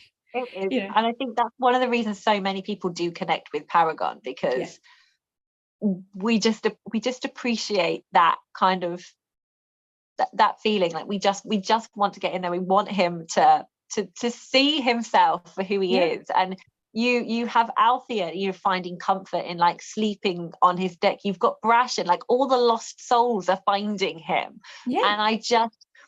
And that's what I love about it. And actually that is one of the things. So we spoke before about how Vivacia and Althea, although we want them initially to come together, it's not possible for so many different reasons. But whilst Vivacia was like destined to be Althea's ship, it was Paragon as a live ship that she had the connection with. She never had a connection with Vivacia as a live ship. It was only as a not yet live ship that she kind of made the connection with her. But she has a connection with Paragon, as a life ship. Yeah, as an individual in himself. Yeah, and she sees him broken, and he's there for her when she's feeling broken. Yes. And so they have that connection, just like Brashen does with them as well. So it feels fitting that it's Paragon that both Brashen and Althea end up on, because although they weren't destined, they chose each other. Yes. And I think that's a lovely reflection of family. More powerful. Yeah. Choice is always more powerful. Yeah. And I love that little relationship with all of them on there. It is beautiful. Right. Because it is a little found family. And and Cliff as well. Cliff is one of those sort of secondary, tertiary, outside characters that Hob does so well, because this little inclusion brings a lot. And Cliff, he has a number of interactions with Paragon, and all of them are very profound. He says to Paragon one day, you just choose to be happy. Just stop choosing to be angry. Yeah. It's your life. You get to decide every day. And again, everyone should go to therapy. This is what a therapist will tell you, is that you don't have to do the same thing tomorrow that you did today. And you can decide to approach things differently. And Paragon's getting this from a boy who's been made a slave. But Cliff quite openly says, no, I'm not a slave. Somebody just put a tattoo on me and sent me to work. I'm going to go home. And if I can't go home, I'm going to be a sailor. And he just rolls with it. He's like, okay, this is what it is today. I'm going to do this. And thrives from the moment he chooses to do that. And in doing that, shows Paragon by example that, okay, maybe I don't have to be angry today. Because it's not working. They're doing this to me anyway. But there are so many little moments that Hob does so spectacularly well, where a single line or a single interaction gives depth to so much more. I mentioned earlier about foreshadowing, and it's my favourite bit. Would you like a little bit where you got foreshadowing and it paid off? Because I don't want to spoil it if you're going to read it. Yes, do. Go for it. Okay. Do you remember at the beginning of the book, of the series, where Kenneth is on the other's island and he's finished his collecting, he's gone to the end of the beach for his fortune to be told, and he's spread out all of the things. And he ends up disagreeing with this other. And so he steps on one of the items he's found and crushes it. It steps on this glass ball. And the other says to him, that which you have stolen from the sea will take back. That's the leg that got bitten off by the serpent. That is very... Yeah. I caught that one on my last reread, so I'm very proud of myself for that one. But this is what I mean. You still catch things later. Yes. And everybody catches different things on their first read. So people end up with this very different sense of who Kenneth is, or perhaps who Althea is, or who Rain is. I mean, we haven't even touched on the Rain. We haven't even spoken about Rain or Malta. Or Malta, and Malta's a huge one. And everybody comes from different, because they've all caught different bits of the supporting story. Yeah. And that's what I find fascinating when I'm watching people read for the first time. What did they pick up? What are the bits that stood out to them on their first read, and how that alters the way they see the story? It's fascinating that there is so much cohesion in the way that you see it, because some of that information is wildly different that people have and haven't picked up. And I find that fascinating. So there you go. Emily's just said that she picked that one up right away. I was literally in my 22nd reread before I picked that one up, Emily. Hi, Matt. Nice to see you. So, yeah, still finding things. And I'm going to jump instead from foreshadowing, well, it still possibly counts as foreshadowing, with when they find Egrot's treasure at the very end and the rooster crown is found. How did you feel in that moment? What are your thoughts as to what that implications that's going to have? Implications. I'm really sorry to disappoint, but I cannot remember what I thought. That's okay. You've only read it one time. I think I was still kind of working out like everyone's emotions. I was still very much, I couldn't do foreshadowing. I was still reeling from the emotions and seething that, you know, Kenneth died, everyone thinking he was a hero. I knew that it was important to Amber, but I think I was more excited about her deciding to go back home, which made me then excited to go, and we get to go see them in the next book. Yeah. So it just made me excited to like know that there was a character link, like, and I love like Amber having, you know, been as the Fool in Farseer and then as Amber in Liveships, and now they're going back to Fool kind of territory. And we get to go with them, and like how will everything that they experienced in Liveships play out in that? And so it made me excited. I was kind of more focused on the literal part of it. But reading on, I was aware and harkened back to other things. And there's a part of me, like, if I had all the time in the world, I would now, before continuing, want to reread Farseer and reread Liveships and then read Tourneyman, so I can make sure I'm picking up on all those things. But I don't have the time to do that, and I just need to get into Tourneyman. And this is the advantage that I had, because I discovered them in 2001, and it wasn't long before Fool's Fate was published. I read all of them. I read the first 8. And then I read all the first 8 again just before Fool's Fate came out. So I read, so I'd already started my rereads at that point. It's like, no, this is a thing I'm just going to be rereading. And and I would do that before every book came out. So I was doing an annual reread at that point, even before I had my stroke. You know, that was, 10 years of rereading, even before I couldn't do anything but reread. And but it meant that by the time I got into Fool's Fate, I'd read everything twice. So I'd already had that establishment of where the story was and started to pick up some of the extra things. So that was fantastic. It also meant when I went into Fool's Fate, there weren't books after Fool's Fate. Everybody was at risk. That was possibly the most anxiety-inducing book I've ever read. That first read of Fool's Fate, I was a mess.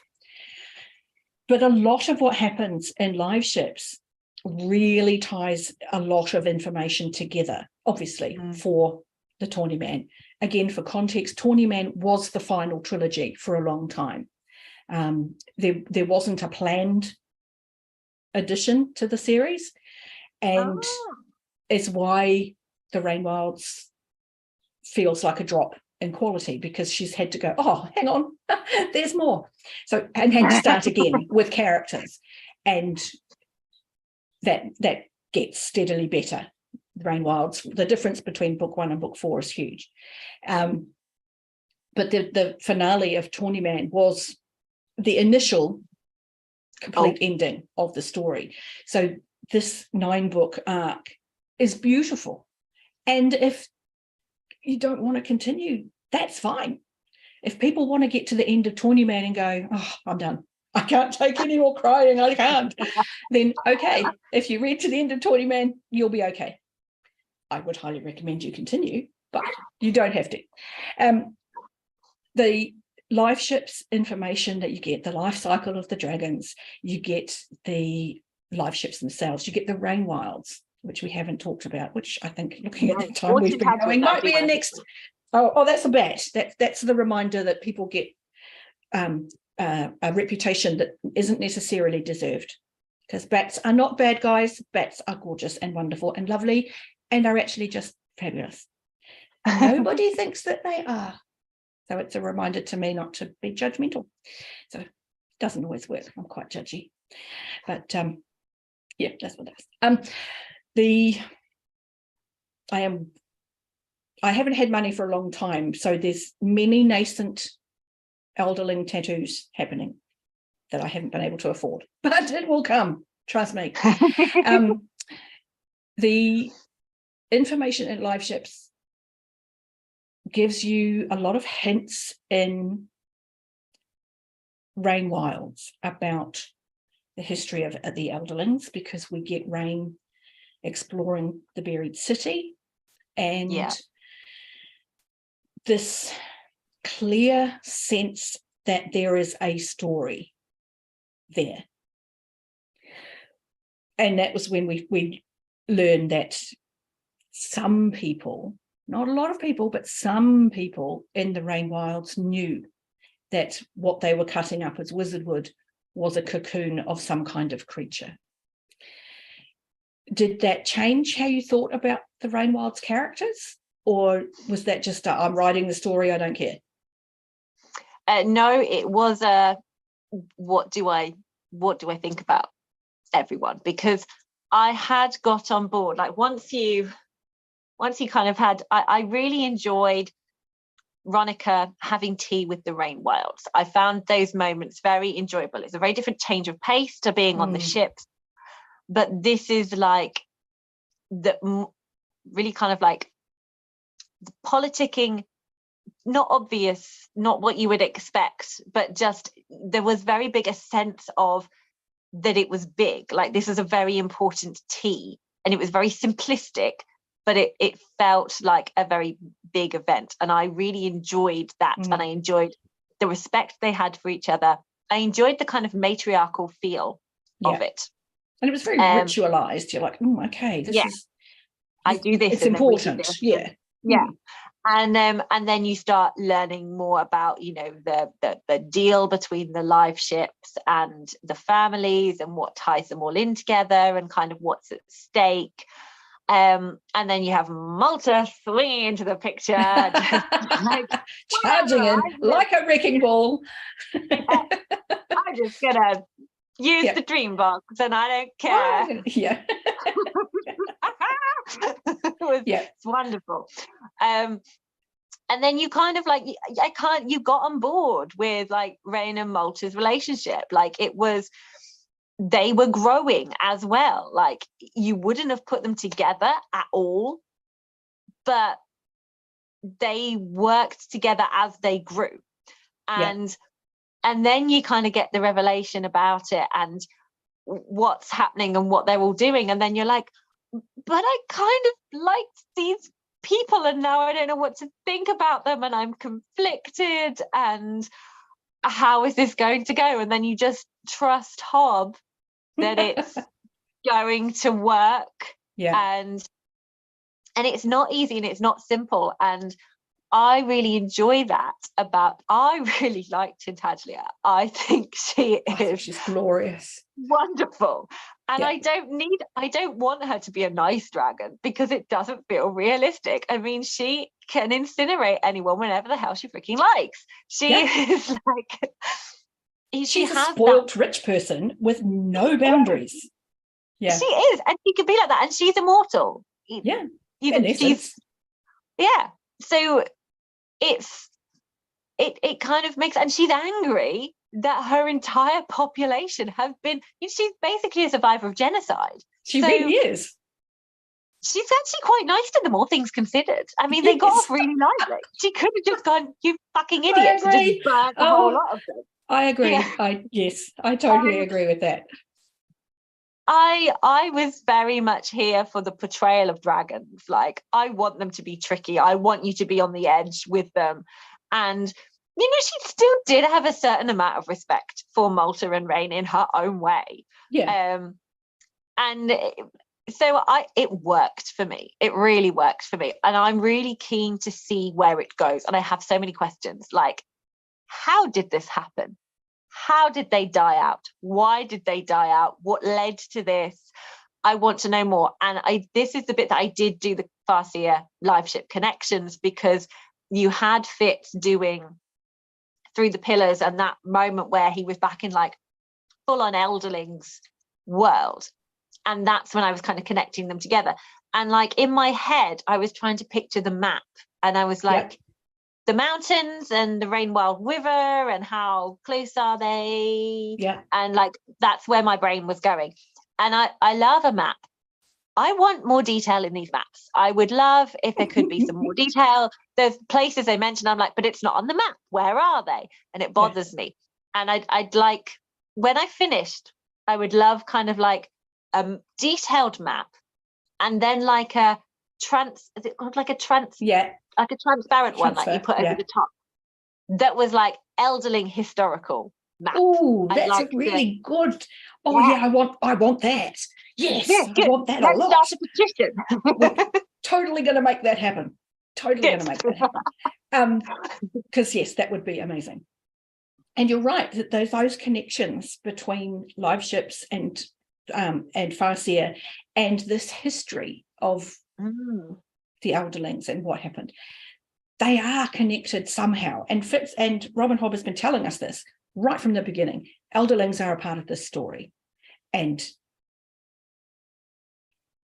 we will get there. Like, all of the answers to those questions are in the books.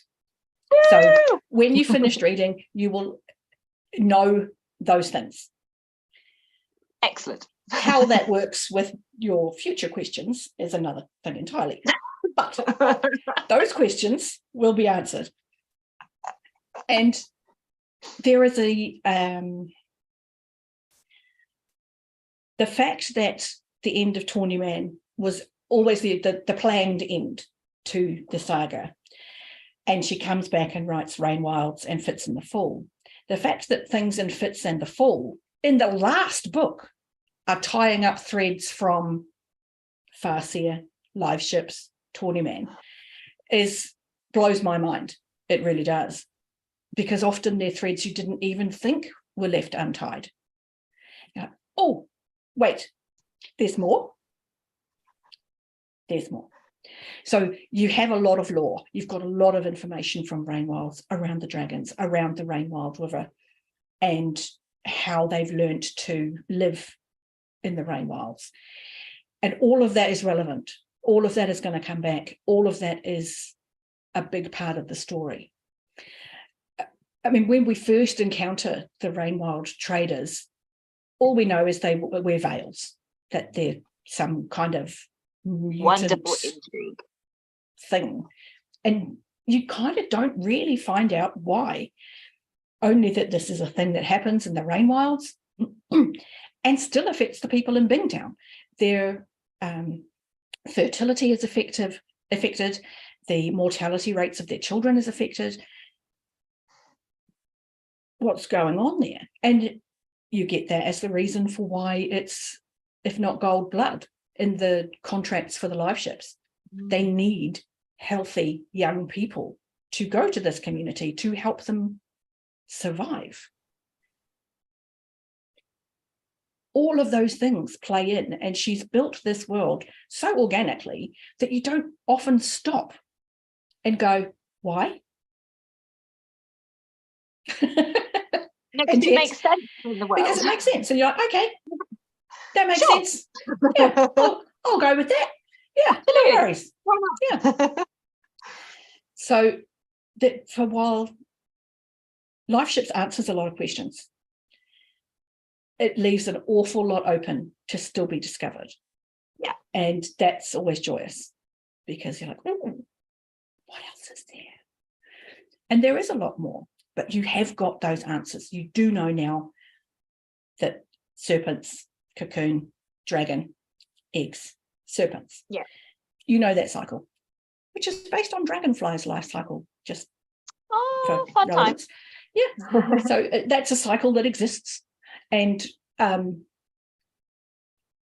cocoons that they make out of are made, and this is the reason why the serpents have to travel the Rainwild River, is a specific type of silt on that riverbank. And they talk about it at the end of the book as the serpents are forming their cocoons. They're talking about the texture of it. They're talking about what it means for them.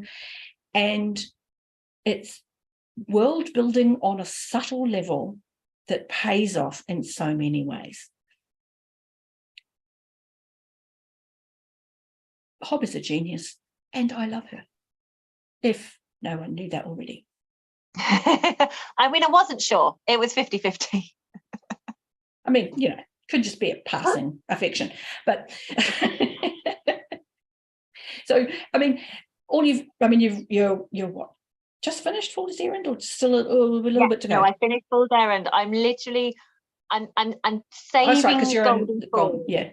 Yeah, we haven't picked it up yet, but it's looking at me, and I'm. It's flirting. Okay, so with what you've got with Farseer and Liveships, how would you say, what are the differences? Where are the things that are most convergent, other than like the blatantly obvious that it's not first person and yeah. For people who are going, I don't want to read Farseer, I want to read Liveships because everyone reads about Liveships. Where are the fundamental differences? So are there any? Well, I want to more talk about the similarities because okay, that's fine too. because it's the similar bits are what makes Hob so enjoyable for me. Okay. And that is the absolute immersion you get into this world. It's the details. And so many people talk about that it's slow. I mean, it is, but it's so enjoyable. Like, I love being in their day-to-day lives because I then learn so much more about the character and I learn so much more about the world, so that when something happens, it hits you so much harder because you've been with them. You know, it's simple as, you know, they're doing something very basic, like, you know, making something, and you know how the toil and the effort that went into it, and then for someone to then accidentally step on it, it's just like, oh, you've just destroyed a whole day's work. And it's that kind of thing. And where was I? There was another point that I was heading towards, and it's eluding me. That's okay. The emotions. Yeah, and then it's the emotions, because you care about these. She makes you care. She makes you care about people, and she makes you hate people. There's you don't just feel meh about Hob's characters. You have an emotional reaction to them. It's varying levels of degrees, but you do. You just, I mean, no, I'm not going to do it because it's Farseer. But there are characters that people feel certain ways about. And they're not such huge characters you would expect, but people just have such an emotional reaction to them. So I think the fact that she can just create those emotions and this level of detail in the world that you just immerse in, that's what makes me love Hob. The feels of the book are very different, like in terms of like the setting, for instance, like the Farseer is much colder and more medieval and more kind of dark and drafty, and with like big roaring fireplaces. And then the Liveships is much warmer. You've got sand, you've got sea. It feels more kind of like glaring sunshine, but to the point where it's like burning your eyes because it's so bright, and you've got like the sweat and the toil of the slaves and the blood and all of those things. So like the settings are very, very different. And I love that that's kind of pulled on a bit more in Fool's Errand. Like you get glimpses of the other world. And I also enjoyed that in Farseer we get we hear about the Chalcedon estate that has slaves, and we already don't feel kindly towards Chalcedon. And then obviously in Liveships you get a much bigger example of them, and we're like, yes, we really, really don't like them. I mean, Kyle comes from there. We're trying not to be prejudiced about that. Yes. He's not done them any favors. He's not because at this point that's the only person that we've met from Chelsea, and he is not a good ambassador for a country. No, that's the word I wanted, ambassador. Yes, no, he's rubbish ambassador. Don't employ him. No, not a nice person. Not fair. No. You're right. But yeah, the pain and the emotion, it's different, but there's still healthy dollops of both the joy and the despair. I'd say at the action level, like I think if you've read Farseer, you feel like Liveships is really fast paced. Yeah. But if you read another fantasy and you read Liveships, you're like, why are you saying this is fast paced? Yes, you're right. Yes. So it depends what you're comparing it to, but it does. And I think with Liveships, you get thrust into the action right from the get-go. Like Assassin's Apprentice is the biggest slow burn. It's a huge coming of age, but you need it to grow that level of connection to Fitz and for it to make sense of everything else that comes afterwards. So you need it. And if you're not connecting to Fitz, then maybe this isn't for you, because if you can't connect to Fitz in Assassin's Apprentice, I don't know what else she can do. I mean, I think I hadn't even finished the first chapter, I'd already adopted him. He was like a very early book baby of mine, and he still is. He's now just much older, but he's still my child. It's fine. Yeah. He lives rent-free in my heart, that's for sure. Yeah, absolutely. For all he's a dog, but I do love him. And okay, I can't. I'll wait until you've read more books before asking those questions. Okay, well, I think that what are we now? We're over 2 hours. I think that for today, that might be our lot, but I can foresee many conversations in the future. So we will talk to Chattie again. And I have linked Chattie's channel in the description. Please do go and visit. She will keep you company while you do dishes or do laundry. Fabulous company. And it's been lovely having you, Chattie. So thank you for coming. It's been so good. It's been like, it almost feels like a little bit like a life ambition, Derri. Like since Hob came into my life, being able to just talk for hours at end about Hob with the Hob guru, it just... It's like I wrote one of those Make-A-Wish letters, and here it is. Oh, well, that's incredibly flattering. So thank you. So with that, all of you lovely people in the chat, thank you so much for coming. And we're going to love you and leave you. We'll see you next time. Bye. Bye. Okay, our live stream has ended. I think. Pretty sure. Still says live on mine. I don't know if that goes away. I don't want to end the meeting. I just want to end the live.